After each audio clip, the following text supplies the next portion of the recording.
Buenas, nos encontramos aquí en la sesión yo creo que más disruptiva y más interesante que vais a poder ver de todo el gran programa que hemos preparado en el Col·legi. Yo soy José Antonio González, vicepresidente primero del Col·legi de Censors, y voy a tener el honor de estar aquí hoy con Miguel y con Paul compartiendo esta sesión que hemos titulado El ecosistema emprendedor, nueva economía y auditoría. Para empezar, vamos a ver en esta sesión un poco qué está pasando con todo este concepto de nueva economía, cómo esto está impactando en todos nosotros y qué podemos aprender de ello para nuestra profesión. Ese es el objetivo, el titular de esta sesión, que espero que sea muy provechosa. Para ello contamos con dos profesionales y personas apreciadas muchísimo por mí a nivel personal y que pues desinteresadamente han decidido dedicar su tiempo a poder hacer esta sesión. Y primero tenemos a Miguel Sanz. Miguel es el partner y fundador de Encomenda, un venture capital que ahora nos explicará en detalle desde 2016, pero ya con anterioridad pues estuvo en una Big Four y luego pues estuvo en BDO, en auditoría, llegando hasta manager, y por el medio también fundando muchos proyectos. Miguel, gracias por venir. Sí, un placer. Y luego comentaremos un poco con Paul. Pero ahora lo que sí que me gustaría es que nos presentaras qué se Encomenda, qué haces tú ahora, cuál es tu día a día, para luego desarrollar la sesión para hablar de estos temas de nueva economía y el ecosistema. Perfecto. Adelante, Miguel. Bueno, un placer estar aquí y poder un poco, después de haber pasado por auditoría y que decía, pues haber tenido ahí una pequeña experiencia también, bastante durante 7 años, ¿no? Bueno. Pues es interesante poder estar aquí con todos vosotros. Y un poco por daros cobertura, o sea, bueno, como has dicho, soy fundador, pero soy cofundador, es decir, no soy único, sino todo lo contrario. De hecho, yo entré en el mundo de lo que es la inversión, pues un poco de rebote, ¿no? Había estado en auditoría, me había gustado y entonces pues oye, vi una oportunidad y nos metimos. Y os presento un poquito simplemente Encomenda para poner ahí en una pequeña visión, ¿no? Entonces, Encomenda somos un fondo de capital riesgo, uno pequeñito, pues tenemos 24 millones de euros bajo gestión. Somos 3 socios fundadores, Curiel Juncosa, Carlos Blanco y yo. Invertimos en compañías tecnológicas, en startups, que son aquellas compañías pues que, oye, o generan tecnología o digitalizan procesos o en muchos casos utilizan el canal digital, internet, ¿no? Redes sociales para producir las ventas, aunque antes se hacía de forma mucho más física. Como tesis vamos a invertir en unas 35-40 compañías en un periodo de 4 años. Ahora mismo llevamos 2 años y medio invirtiendo y tenemos 25 compañías ya invertidas y tenemos ahí 3 más ya en proceso de ejecución, ¿no? Pues negociando pactos de socios y demás. Y hoy invertimos en compañías early stage, o sea, básicamente desde PowerPoints hasta compañías con 12-18 meses de tracción. Y bueno, podemos invertir un primer ticket entre 50 y 300 hasta 1,5 millones en aquellas compañías con mejor performance.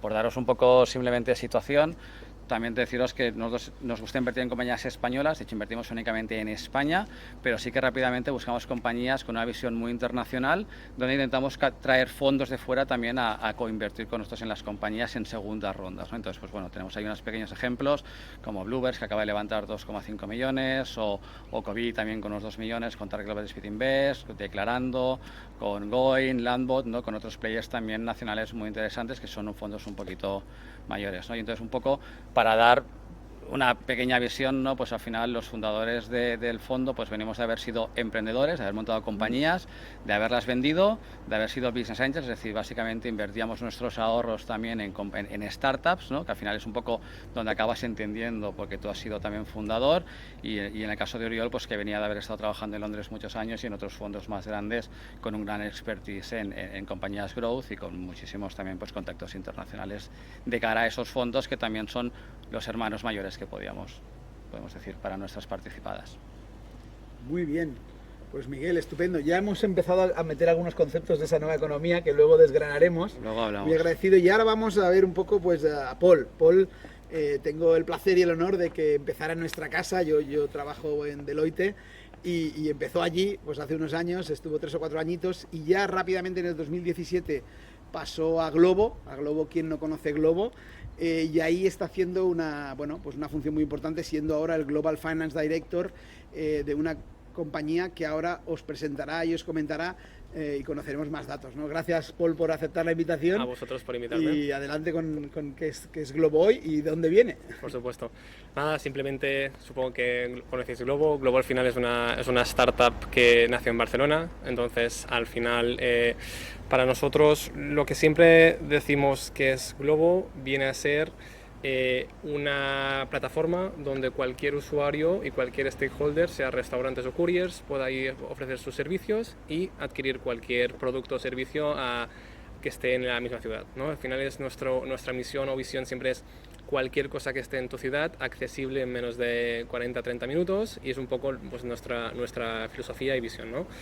Obviamente empezamos en Barcelona en 2015, hemos ido avanzando con varios tipos de productos y aplicaciones y al final un poco pues lo que viene a ser Globo es un objetivo de visión, de futuro y del tipo de servicio que el mundo pues está demandando, ¿no? Pues al final lo más importante que en su momento nos dimos cuenta es que el tiempo al final es un bien muy preciado, ¿no? Y que al final pues cada vez es más escaso, ¿no? Y en ese sentido pues cada vez se demandan más productos o servicios de inmediatez, de servicio a casa y entonces un poco es la idea de pues, construir un producto alrededor de toda esta demanda que se está formando, ¿no?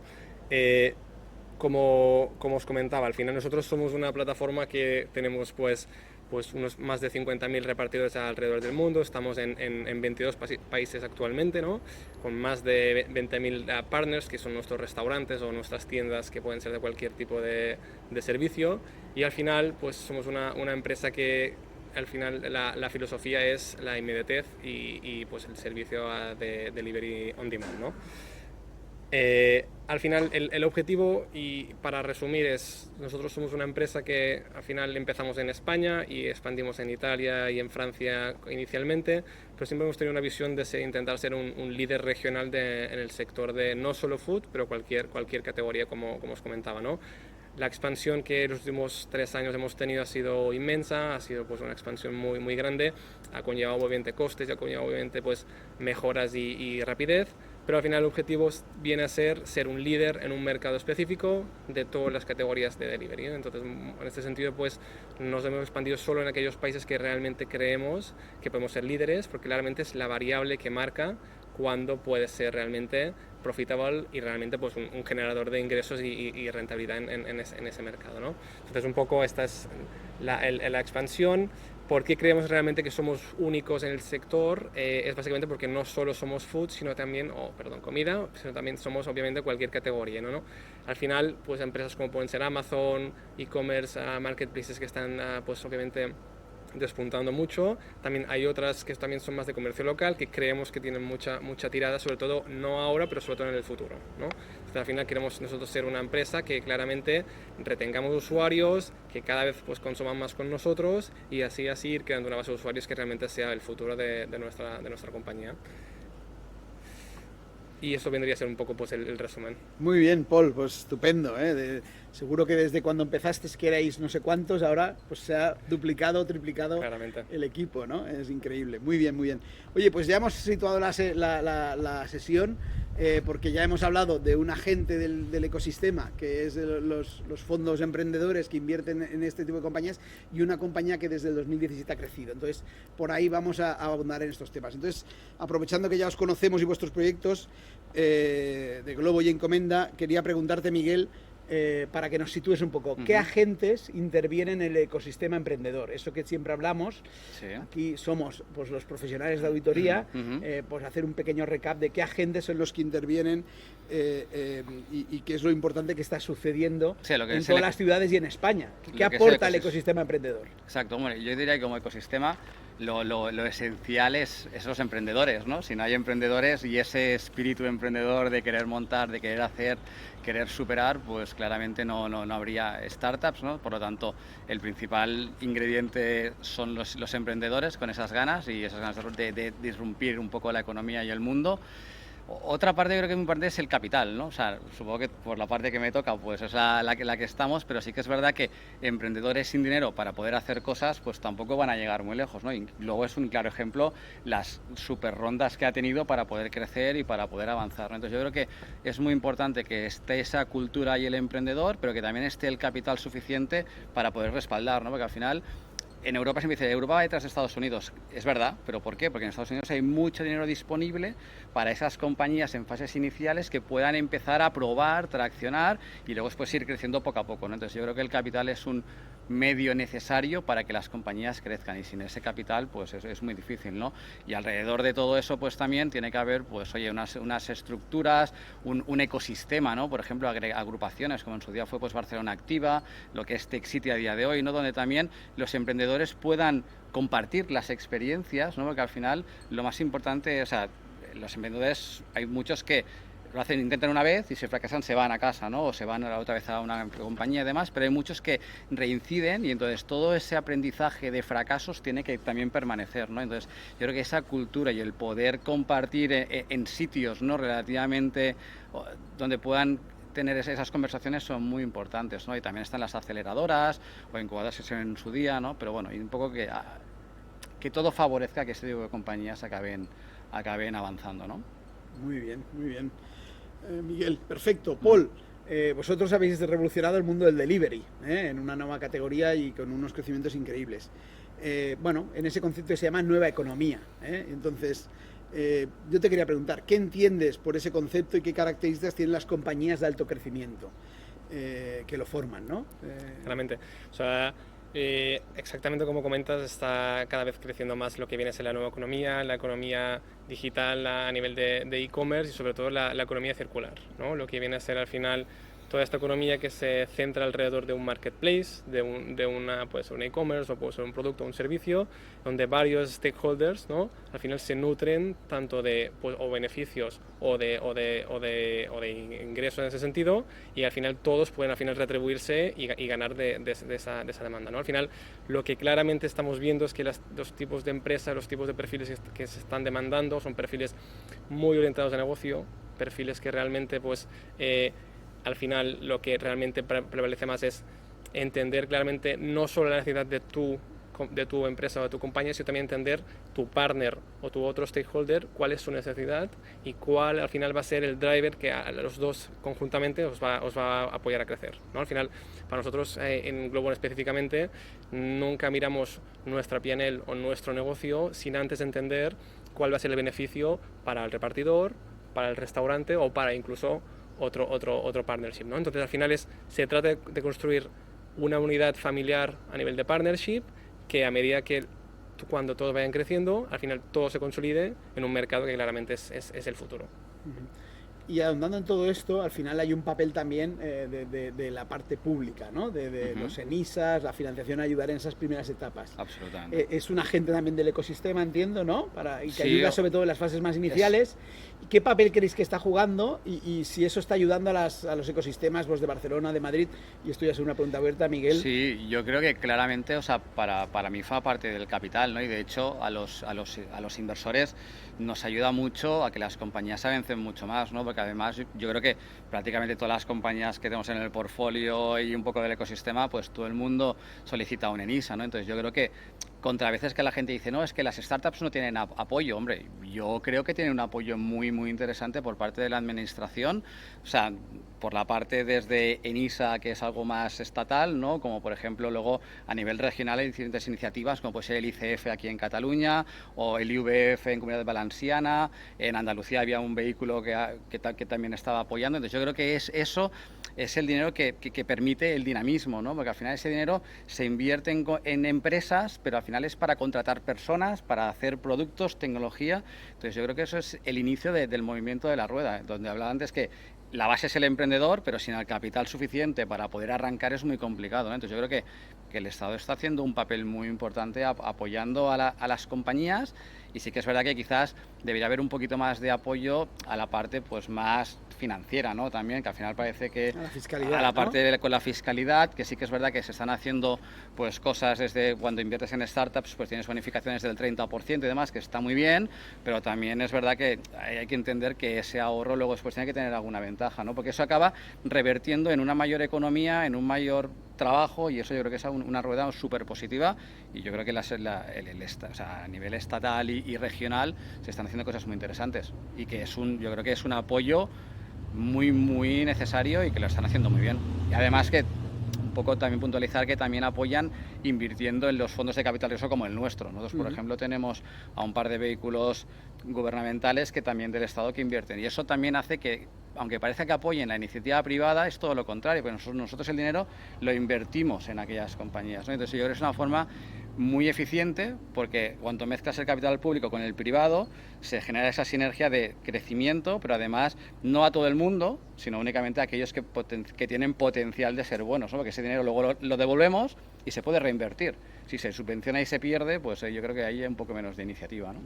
Paul, ¿qué visión tienes desde Globo? ¿Qué papel ha jugado? Exactamente, y de hecho Globo es al final un ejemplo más de lo que comenta Miguel en ese sentido. O sea, al final nosotros desde un inicio, obviamente, pues como cualquier startup en España y en Barcelona también, pues apuntamos a pedir y solicitar pues estas ayudas públicas. Conseguimos obviamente el apoyo del Estado. Y al final no viene a ser más que una parte estratégica del presupuesto del Estado, ¿no? Tiene mucho sentido que como Estado haya parte del gasto público del presupuesto que vaya destinado a invertir en potenciar otras áreas o otras industrias que quizá en el futuro pueden ser generadoras de empleo, generadoras de PIB, y al final es una visión estratégica. Te diría que obviamente cuanto más mejor, obviamente, porque en ese sentido pues esto es importante. Pero bueno, yo creo que claramente para nosotros fue un muy buen lever y al final una muy buena ayuda, y fue en un inicio obviamente, ¿no? Luego al final pues cuando creces más de tamaño pues obviamente las ayudas pues ya son más de un tamaño más pequeño, pero claramente a un inicio es una para buena generar ayuda. Innovación, al final el ecosistema y la nueva economía aporta innovación, y eso a largo plazo van a ser empleos y desarrollo, ¿no? Por lo tanto, ahí hay un papel a exactamente, jugar. te da una válvula de oxígeno que en verdad pues te ayuda a arrancar el principio, y claramente pues es una muy buena ayuda. Está claro. Bueno, y por puntualizar, ¿no? Sabemos siempre que tenemos startups, ¿no? Y en diferentes fases, ¿no? Se llama la fase semilla de inicio, o los Friends, Families and Falls, cuando la familia pone el primer dinero para empezar a hacer algo. Luego ya puedes tener alguna métrica, algún dato, y pides dinero al mercado, a los business angels, ¿no? Yo personalmente pues tengo mi cartera de participadas porque me apasiona esta parte y invierto, como bien sabéis, ¿no? Y en algunas estamos juntos. Y luego ya cuando vas creciendo pues empiezan las series A, las series B, o esta última, por ejemplo, de Globo, donde ahí los diferentes fondos tienen las tesis de inversión y ya pues hacer rondas con fondos internacionales de dineros astronómicos y a valoraciones pues de unicornio, ¿no? De valor 1.000 millones, como la última que es pública, que ha salido de Globo, ¿no? Entonces, bueno, siguiendo esto ya hemos situado un poco el ecosistema y que la innovación que aporta, ¿no? Y eso es muy importante. Luego, las startups, una cosa que nos explica, y a veces solo se explican los casos de éxito, pero hay mucha mortandad. Muchas ideas empiezan y muchas mueren. A veces el mejor emprendedor es el que ha fallado 2 o 3 veces y luego empieza, ¿no? De nuevo, y consigue hacer ese éxito. Pero esa mortandad, bueno, pues está ahí y hay que decirla, ¿no? Yo creo. Es muy elevada, ¿no? Yo creo que deben morir el 95% de las compañías que en fase idea, ¿no? O PowerPoint empiezan, y muy poquitas se acaban materializando. Escalando, ¿no? Que es la palabra, ¿no? Escalando, que eso es lo que hace que sean invertibles, ¿no? Eso es claramente. Y entonces os quería preguntar a ambos, ¿qué peso o porcentaje otorgaríais al equipo, talento, al modelo de negocio, a la financiación levantada en el éxito de las startups? Y dependiendo de la fase, ¿eh? ¿Cómo veis al final ese aspecto, ¿no? Porque es importante, ¿no? ¿Qué buscáis desde un punto de vista de inversión? Y vosotros, ¿cómo habéis hecho un equipo que ha podido llegar desde el 2017, empezar a facturar cero, a facturar ahora pues cifras ya relevantes estando en tantos países, ¿no? Miguel, vale. Bueno, yo te diría que depende del peso, o sea, en qué fase se encuentra la compañía, ¿no? Pero por marcar un poco equity story, yo te diría que el equipo es la base. O sea, sin equipo y sin personas no hay empresa, y ese carácter o esa fuerza o ese conocimiento es crítico para arrancar la primera financiación. O sea, nosotros decimos que invertimos en proyectos, o sea, en ideas, sí, pero sobre todo invertimos en personas, ¿no? y en mercados, porque un equipo ultra talentoso con muchísima experiencia en un mercado pequeñito pues va a hacer una cosa muy pequeñita, ¿no? En cambio un equipo muy bueno en un mercado muy grande, igual la idea que tienen no es la mejor, pero van a ser capaces de pivotar. O sea, pivotar básicamente un poco en el argot es encontrar el modelo de negocio o el producto que necesita el mercado al que tú quieres atacar, ¿no? Entonces eso modificará y empezarán a conseguir métricas, ¿no? Y entonces una vez eso ya existe, pues el capital es el medio, ¿no? Necesario para poder crecer la compañía, y que eso pues al final va a ir incorporando talento nuevo. Lo más importante siempre es el equipo. O sea, es decir, yo creo que los fondos de capital riesgo cada vez más estamos invirtiendo en personas. en personas y en mercados, ¿no? Y entonces a partir ¿Y de a ahí veces es no como importa escala. el modelo de negocio? O el sector, o si es un SaaS, si es un marketplace... Es que es el mercado, es decir, cómo de grande es el mercado que tú quieres atacar y cómo tú conoces ese mercado, ¿no? Es decir, no solo personas buenas, sino personas talentosas con conocimiento en el sector en el que quieren montar la compañía, ¿no? Porque al final, si tú quieres montar una Insurtech, que es algo que trabaja con seguros, si no conoces el sector de los seguros, va a ser muy complicado que tú vayas a una aseguradora y le vendas algo. O sea, o llevas trabajando 10 años en el sector asegurador, o difícilmente vas a entender el lenguaje y vas a conseguir un partnership con una aseguradora, ¿no? Entonces yo creo que está muy vinculado esa parte de experiencia con talento y con ganas, ¿no? Con esa experiencia que tienes que tener un poco de base. Y de hecho yo creo que las compañías más exitosas están fundadas cada vez por gente más mayor, ¿no? Antes se le hacían pues las redes sociales, que era un poco el atacar a todo el público, pues gente con 23, 25, 26. Yo creo que ahora cada vez las compañías las fundan personas más de 35, 45 años, ¿no? Eso es un dato importante. Siempre hay tiempo para... Contra todo pronóstico del mundo. No, chavales jóvenes, no. O sea, si son más cercanos 35, 40, nos gusta más invertir en ese tipo de... Yo siempre digo que la nueva economía, el ecosistema y las startups están disruptando todos los sectores y todos los modelos de negocio, y a veces tienes que conocer muy bien eso para poder disruptarlo, ¿no? Y a veces la mejor es los 35 o 40 años. Claro. Aunque el ejemplo de Globo es otro, ¿no, Miguel? Bueno, bueno, de hecho, explícalo tú. No, al final no puedo estar más de acuerdo con Miguel en este sentido. O sea, al final lo más importante es el equipo y las personas. Una de las cosas que creo que claramente hemos acertado en Globo, y lo que seguramente ha apoyado el crecimiento pues tan exponencial que hemos tenido, es que siempre al final hemos apostado por talento y personas que seguramente en ese momento en la compañía les quedaba pequeño a la compañía, pero que claramente eran los disruptores del siguiente step para la compañía. Es decir, al final es una compañía que factura X millones, quizá pues, puede tener un muy buen profesional de tecnología, de finanzas, de operaciones, que seguramente lo importante es intentar atraer el profesional que te va a enviar o te va al final a relanzar esa empresa los próximos 2 años. No fiches a nadie que te lleve las operaciones del día de hoy o las finanzas del día de hoy, sino ficha a la persona y convence a esa persona con el proyecto que te va a llevar ese proyecto a construir lo que en 2 años te va a hacer falta. Básicamente es fíchalo antes de que lo necesites, porque el día que te des cuenta que lo necesites, vas 9 meses tarde. Porque te das cuenta siempre cuando ya tienes un problema, lo que significa que ya llevas 3 meses con algo que te está dando vueltas. Hasta que encuentras la persona y lo fichas, pasan 6 meses más. Por lo tanto, tienes que ficharlo un año, o sea, mucho antes de que tengas la necesidad. 100%. Y aquí hay un concepto que es muy importante, que es al final, pues tú vas a fichar a profesionales que quizás están muy bien asentados en sectores, entonces tienes que atraerles con el proyecto, entonces se tienen que enamorar del proyecto porque al final es lo que les va a forzar ellos mismos a dar esa extra que en verdad no darías en otra empresa que ya está consolidada. Y también hay un punto importante, el concepto de la compensación. Al final, como empresa pequeña de nueva creación, no puedes competir a nivel de salarios pues, con otras grandes empresas. Entonces, hay conceptos como la parte de la compensación en equity o las phantoms o cualquier concepto de esta compensación que así que hace que el profesional puedas competir a nivel de salario, obviamente. Está claro. Muchas gracias. Llevamos ahí 2 mensajes muy importantes, ¿eh? La parte de ficha antes de lo que necesites para poder conseguir esos objetivos. Eso es muy interesante. Bueno, este primer fórum, o sea, este 30 Fórum, que debería realizarse en Sitges como las 30 ediciones que llevamos, se está haciendo de forma virtual por algo que ha pasado, que es la pandemia. Ya ha estado ahí, estamos intentando salir hacia adelante, pero no quiero dejar de preguntaros cómo ha afectado la aparición de la pandemia y lo que ha supuesto de confinamiento, los efectos en la economía, ¿no? Y qué creéis que se va a quedar y va a volver, ¿no? Tanto en Globo en concreto, Paul, y luego veremos en vuestras participadas, ¿no? Entonces, si te parece, si quieres sumarizar cómo os ha afectado a Globo, Paul, al final, ¿cómo lo habéis afrontado? Correcto. Como bien comentas, ¿no? Al final, cualquier impacto en la economía o en cualquier industria, al final pues siempre hay un impacto colateral en cualquier empresa. Obviamente, lo que ha hecho desde nuestro punto de vista esta pandemia ha sido favorecer ciertas industrias, ciertos servicios que al final empresas de servicio en remoto, empresas de conexión tecnológica, empresas de ciberseguridad, etc., que al final pues estas industrias tenían su roadmap de ir creciendo poco a poco y a medida de ir penetrando en el mercado y en su industria.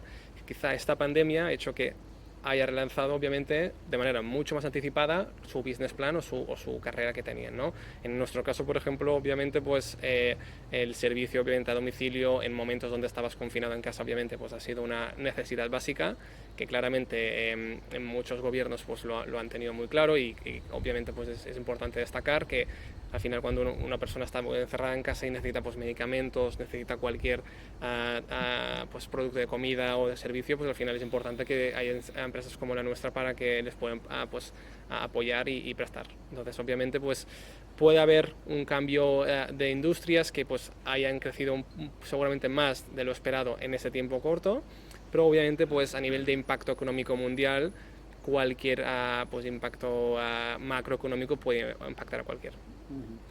¿Y tú, Miguel, qué tal vuestras participadas? Porque algunas están pasando mal, o pidiendo ICOs, no teniendo ICOs, financiación, sí, caja... Yo creo que financiación, ¿no? ha pedido todo el sector mundo. Turismo lo han pasado mal, ¿no? ¿Cómo Sí. lo habéis afrontado en vuestro portfolio? A ver, nosotros la verdad es que en el portfolio, tema de turismo, tenemos, bueno, no tenemos prácticamente general, nada como tal, pero sí que es verdad que yo creo que en el mercado todo lo que es el turismo, pues ha sido una debacle, ¿no? De ahí, pues declaraciones también del CEO de Airbnb, ¿no? Decía que se habían pasado 10 años construyendo una compañía y que en 2 semanas, pues, no, se le ha liquidado prácticamente. Entonces yo creo que el sector turismo va a estar muy tocado durante los próximos 2-3 años, o mismo, bueno, hoteles, aerolíneas, la propia bolsa ya ilustra perfectamente un poco la situación de estas compañías, pero yo creo que para lo que son las startups en sí mismo, yo creo que ha sido para las que estaban prestando servicios de digitalización y software, es claramente ha sido un catalizador todo esto. ¿Por qué? Porque las empresas que no estaban acostumbradas a trabajar en remoto, que tenías que ir a la oficina con el servidor y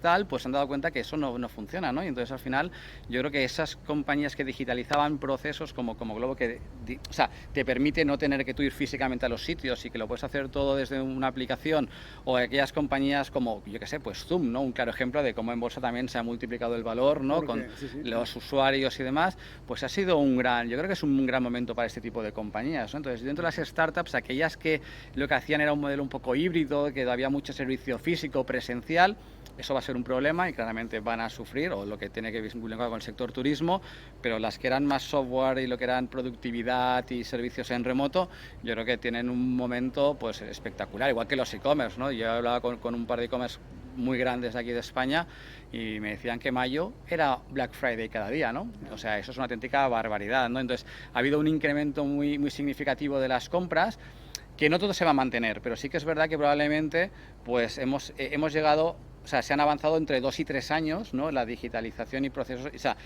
gente que no había comprado nunca está comprando y esa gente va a seguir comprando, ¿no? Entonces al final yo creo que probablemente es un mercado que ha crecido mucho y que crecerá mucho más en los siguientes pues meses y años, y en función de pues cómo vaya todo esto, rebrotes y demás, pues veremos pues crecimientos y algún otro que a debacle de muchas compañías que sí que es verdad que las que les ha cogido sin caja, yo creo que exactamente.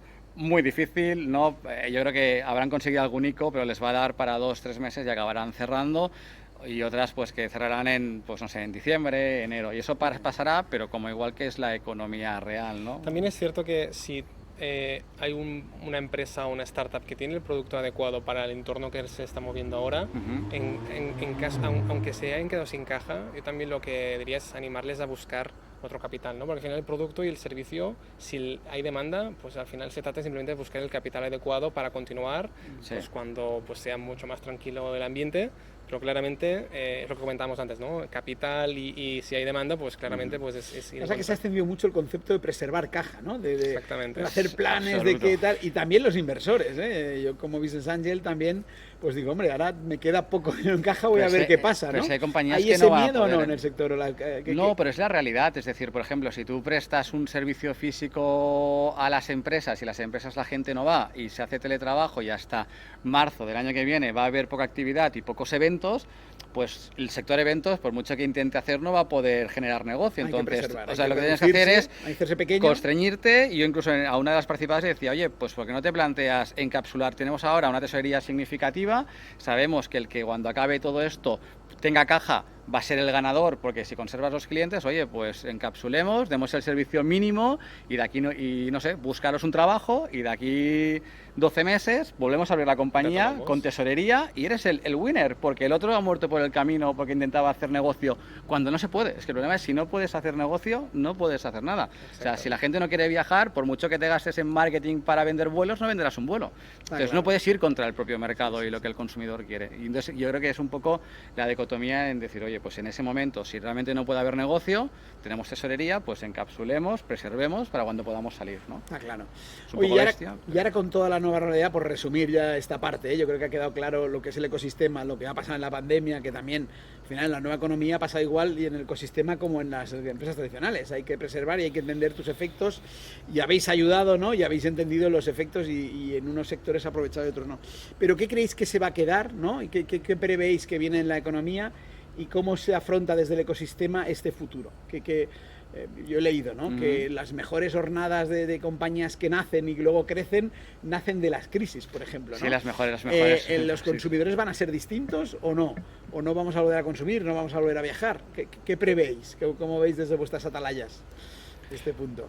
Yo, la frase famosa de las empresas nacen después de crisis, creo que tampoco es del todo cierto, al menos en mi opinión personal. Al final, las empresas nacen cuando nace una demanda o nace una necesidad de un cierto sector o una cierta industria, ¿no?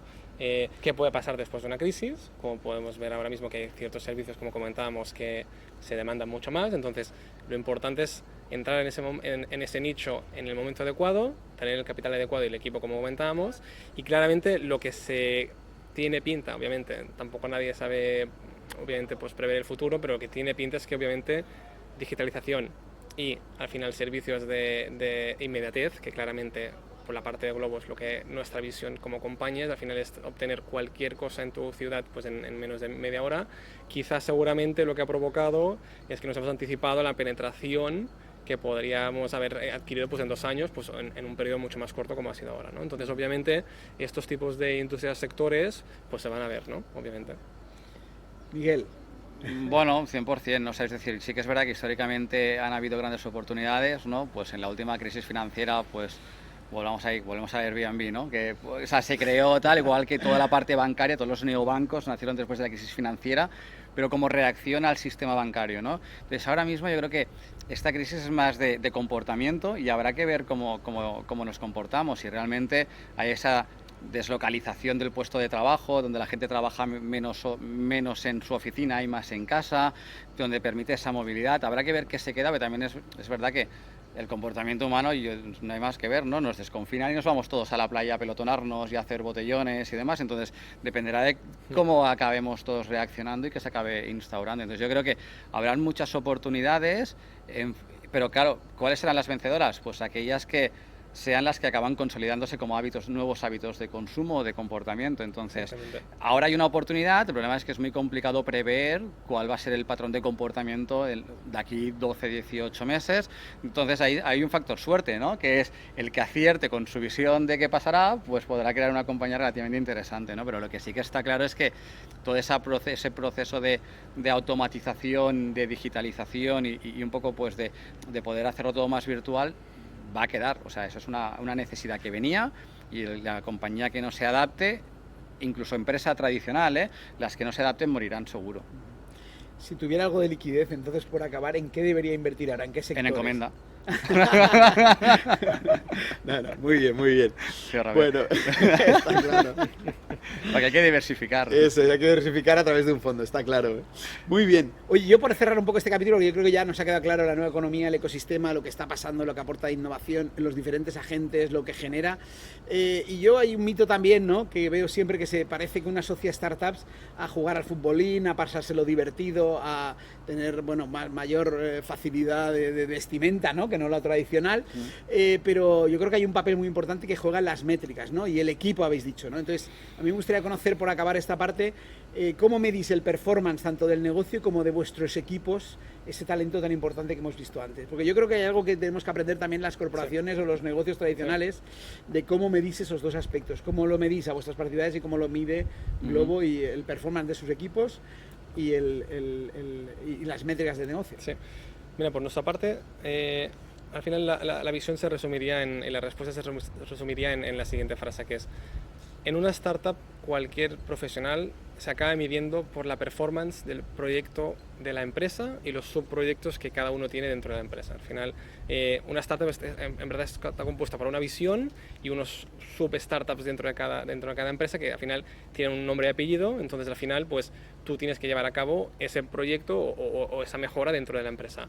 ¿Cómo realmente se mide esto? Es muy fácil. Es ver realmente cuando en un tiempo limitado pues se ha llevado a cabo y se ha ejecutado ese proyecto. Al final, la ejecución puede ser claramente el KPI más importante, aparte de las métricas pues, cuantitativas o cualitativas que puede haber en cualquier empresa. La ejecución es el skill más importante que puede haber en un profesional, ¿no? Es decir, es ser una persona capaz de no solo ver y dibujar, sino de lo que está dibujado en un papel, llevarlo a cabo y que se vea en la vida real, ¿no? Es decir, una cosa es dibujar un plan de expansión, la otra cosa es irte a pelear y ir a, pues, a abrir países, a abrir ciudades y obviamente ejecutarlo en un tiempo limitado, con muy poco dinero, obviamente como cualquier startup empieza. Entonces, el concepto de empresa en startup y de trabajo pasa de ser de turnos a, por ejemplo, en lo antiguo, en una fábrica tenías de 8 a 6 trabajar con tus horarios y tus reglas, pasa a ser mucho más a nivel de project driven, ¿no? Mucho más enfocado a proyecto. Organízate tu tiempo como tú quieras. Si te quieres trabajar los sábados, domingos en vez de los 5 días de la semana, pues up to you.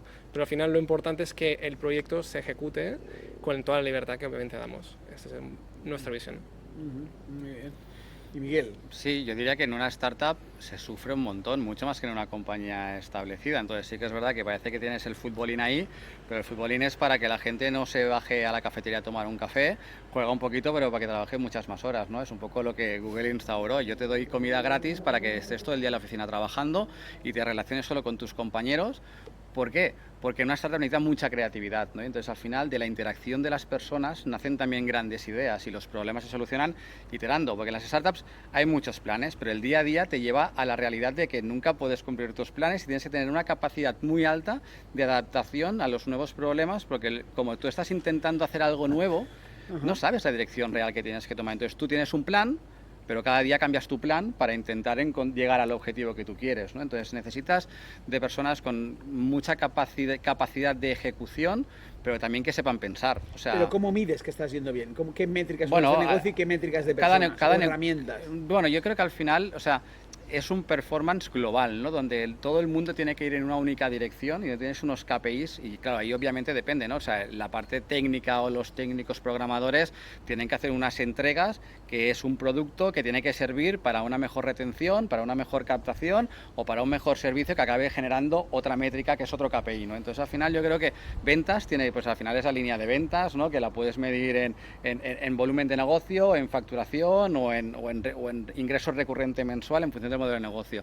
Entonces todo está súper medido y cualquier cosa que se hace tiene que impactar en una métrica. Y lo bueno de las startups es que las métricas son diarias, ¿no? O semanales. Diarias, no como esperar al cierre que hacemos en las empresas. No, porque tú necesitas entender de cada acción que haces y muchas veces en las startups lo que se hacen, yo creo que la gran diferencia es que asumes que vas a fracasar y que te vas a equivocar. Simplemente es que de esa equivocación tienes que tener un aprendizaje para saber cómo reorientar la compañía o la ejecución. Y muchas veces se hacen pruebas A y B. O sea, se hacen dos equipos haciendo dos cosas para intentar conseguir un mismo fin. Y el que más éxito tiene es cómo se ejecuta. Entonces, al final es un modo muy diferente que las compañías tradicionales. Eso sí, yo creo que, o sea, igual que los business plans y los presupuestos, tal, pues no se cumple ni uno, ¿no? Bueno, yo me acuerdo de las mías, como mínimo en los 4 años que estuvimos no cumplimos ni uno. No cumplimos ni uno. Entonces, fijaros que tenemos fama de trabajar muy duro en auditoría. ¿En las startups también se trabaja y se exige mucho como en auditoría o no? Muchísimo. Sí, sí. La verdad es que no solo más. No. Esto depende obviamente de cada uno, ¿no? Pero al final claramente no es un mundo que se vaya a hacer after work, se va de fiesta a jugar al futbolín, al contrario, ¿no? Al final lo más importante es que tú eres tu propio dueño de tu proyecto, ¿no? Entonces si tú no trabajas cada día el 200%, y es un reto, ¿no? Porque tienes que, ejecutar el proyecto, pero a la par tienes que dedicar un porcentaje de tu tiempo en pensar cómo es qué es lo que voy a hacer yo después de cuando termine ese proyecto y cuál es al final también mi roadmap a largo plazo, ¿no? Entonces al final es un trabajo pues que requiere de pues obviamente trabajar siempre en el corto plazo diario, como comenta Miguel, pero también nunca olvidar que el objetivo final es a 1, 2, 3 años vista, ¿no? Entonces obviamente obviamente el esfuerzo es muy grande. Titánico, muy bien, muy bien. Está claro, yo es lo que he visto en todas las compañías que interacciono, tanto como inversor como auditor también, que audito muchas del ecosistema, ¿no? Y entonces es verdad que esa dinámica, ¿no? Entonces, esto es encantado, y a mí me encanta teneros aquí también porque además vosotros sois grandes profesionales ahora, pero empezasteis en el mundo de la auditoría, y estamos en el Fórum, que es el evento anual de la profesión auditora en España, desde aquí, hecho desde el Col·legi de Censors, ¿no? Y lo que quería preguntaros, bueno, iniciasteis vuestras carreras en auditoría, ¿qué características o cualidades os aportó los años que estuvisteis en auditoría y cómo os han servido para lo que habéis desarrollado ahora, ¿no? Yo creo que eso es importante conocerlo, ¿no? Sí. Y a ver qué nos puedes comentar, Miguel o Sí, Paul. yo, bueno, como habíamos comentado, o sea, yo siempre dije que yo había entrado en auditoría porque mi ilusión era montar empresas, ¿no? Entonces, al final, o entiendes cómo funcionan internamente, pues muy complicado, ¿no? Entonces, yo creo que es una base muy importante porque, como decíamos ahora las compañías o sea, se manejan con datos, ¿no? Entonces, si las finanzas y los datos no son buenos desde el principio, pues eso no vas a saber qué decisiones tomar.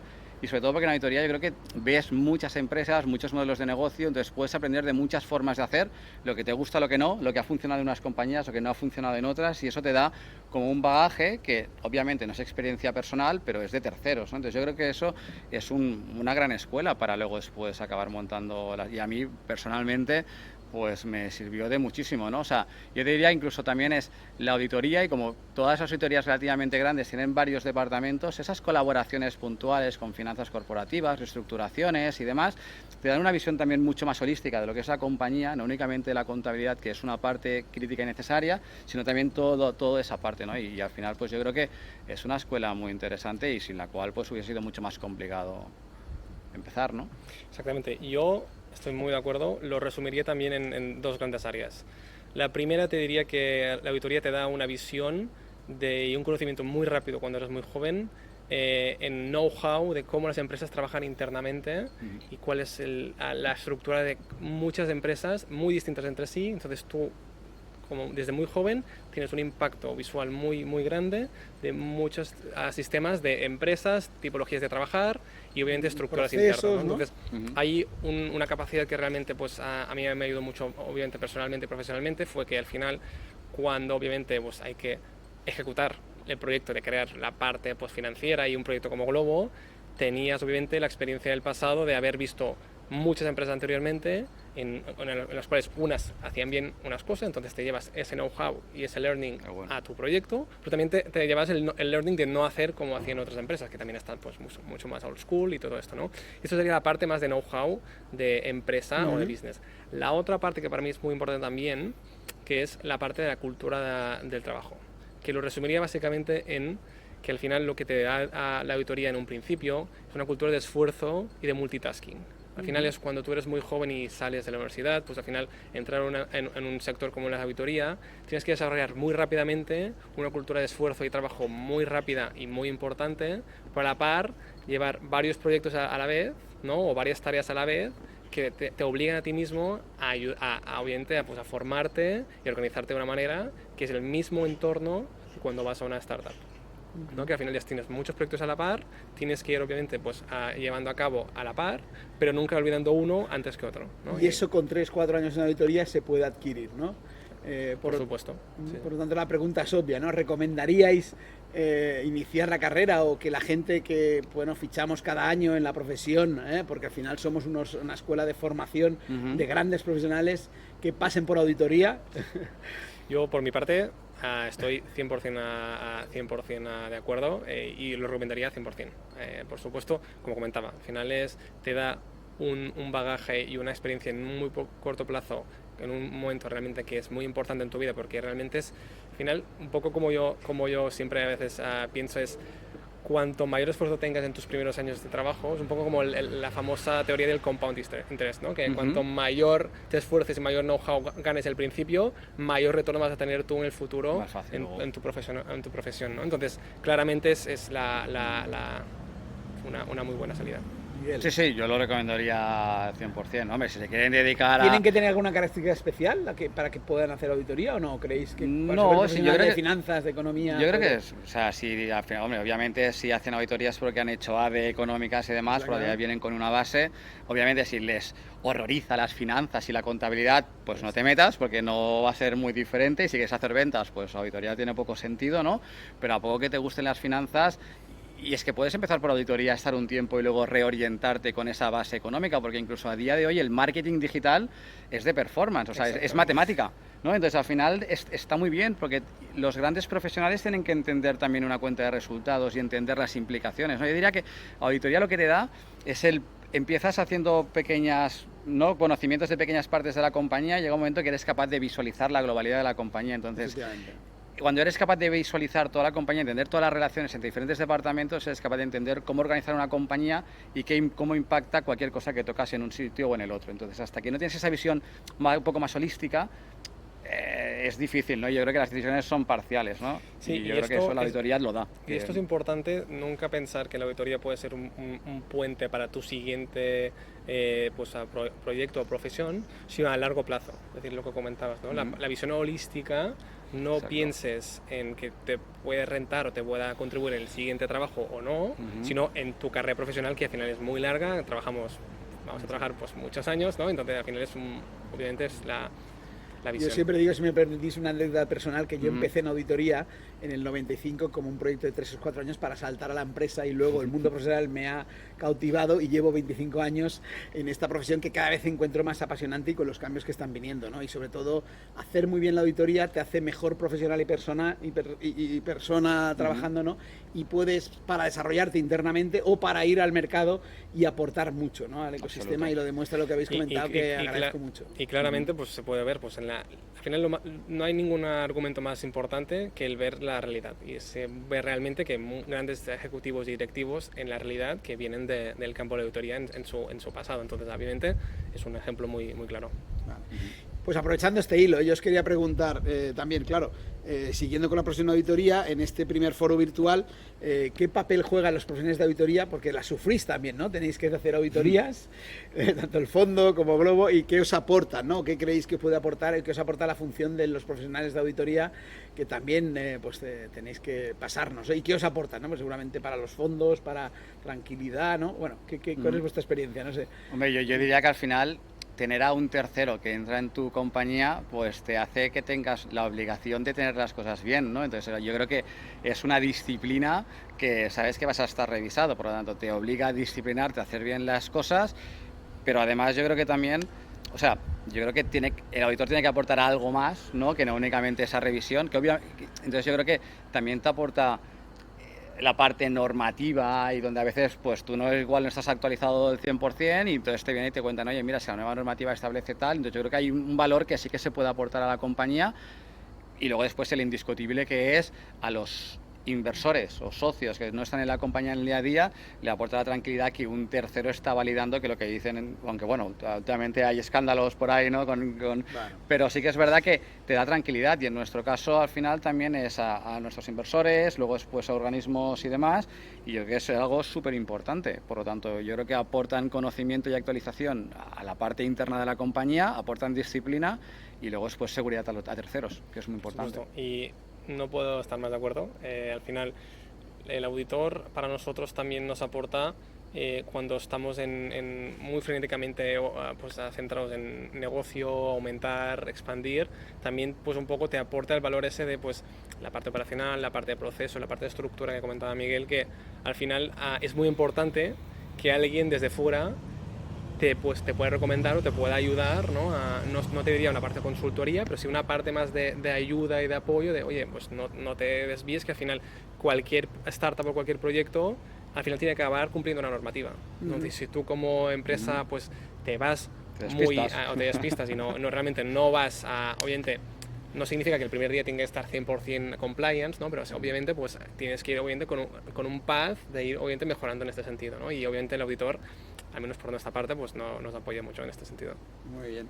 Oye, pues está claro, que los profesionales estamos ahí para ayudaros y creo que hay un gran campo y un segmento para todas nuestras firmas y en este fórum de seguir ayudando y ver vuestra perspectiva. Yo creo que vosotros necesitáis gente, profesionales de auditoría que conozcan y entiendan, por eso esta sesión, ¿no? El ecosistema, cómo son las compañías de alto crecimiento, y yo creo que hoy lo estamos consiguiendo, ¿no?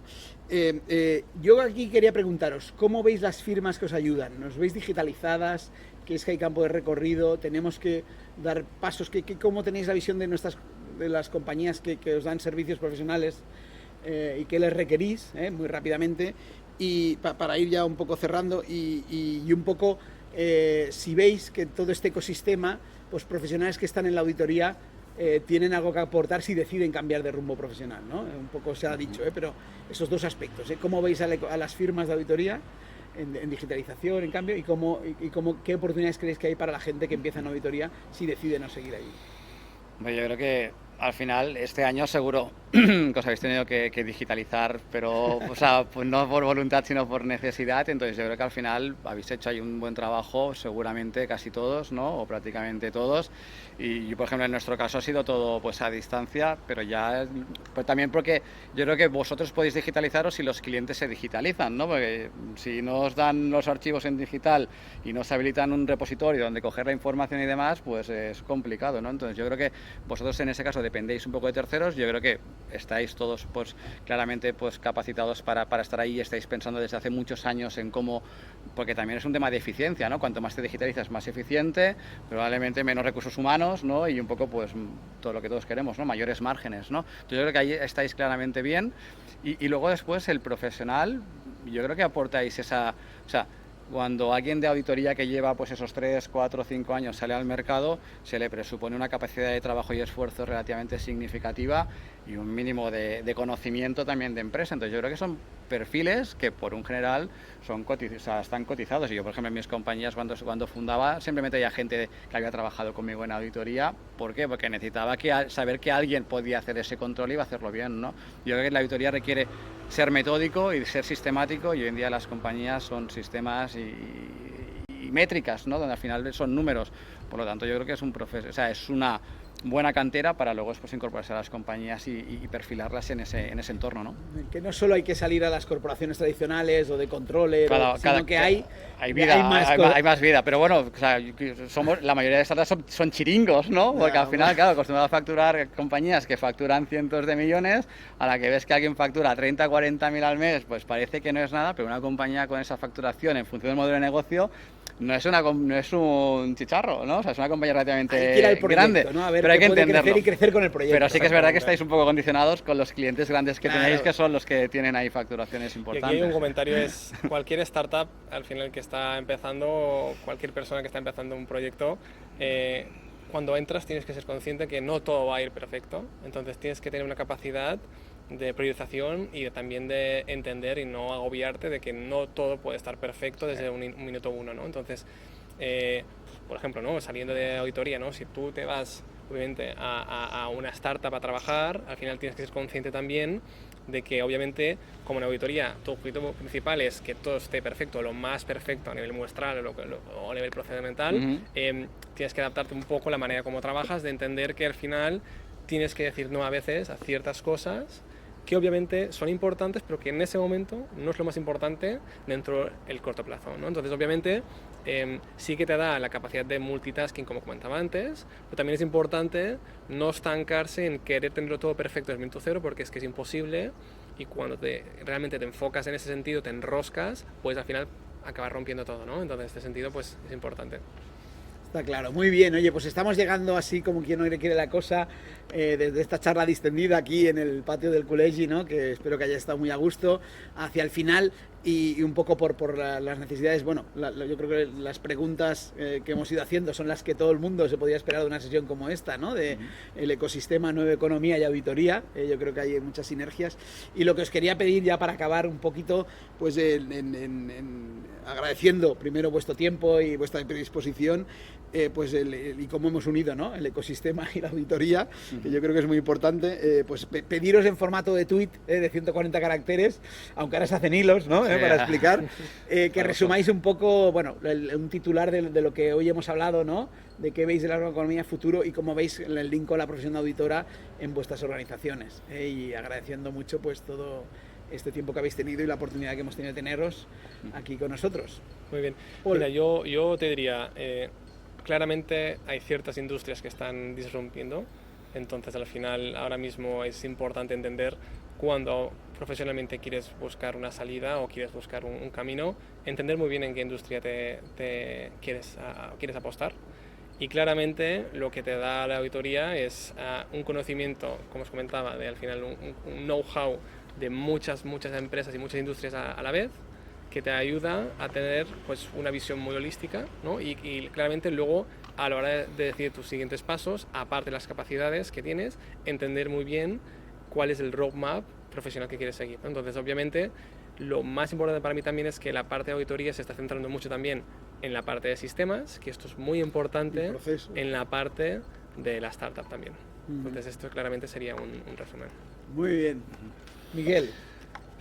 Pues yo no sé cómo resumirlo, ¿no? Pero yo diría que al final, como comentario final, yo diría que la parte financiera de las compañías cada vez es más importante, más crítica, pero sí que es verdad que hay que dar un salto, ¿no?, cuando se analizan las compañías, no únicamente quedarnos en una cuenta de resultados, sino trasladar esa cuenta de resultados a los KPIs de negocio importantes para poder entender el negocio en sí, ¿no? Y yo creo que ahí es el salto a veces también que la auditoría tiene que hacer, y los profesionales cuando saltan a la propia empresa, de entender que somos data driven directamente, y sobre todo vamos a datos y KPIs de negocio, no tanto a la parte financiera tan global. Muy bien. Bueno, pues hasta aquí hemos llegado. Agradecer a todos los que estén virtualmente asistiendo a la sesión pues su atención, y quedamos a su disposición para lo que quieran a partir de aquí, y agradeciendo mucho pues esta sesión tan magnífica con los conceptos y objetivos que teníamos que hemos cubierto. Muchísimas gracias. Muy bien, a vosotros.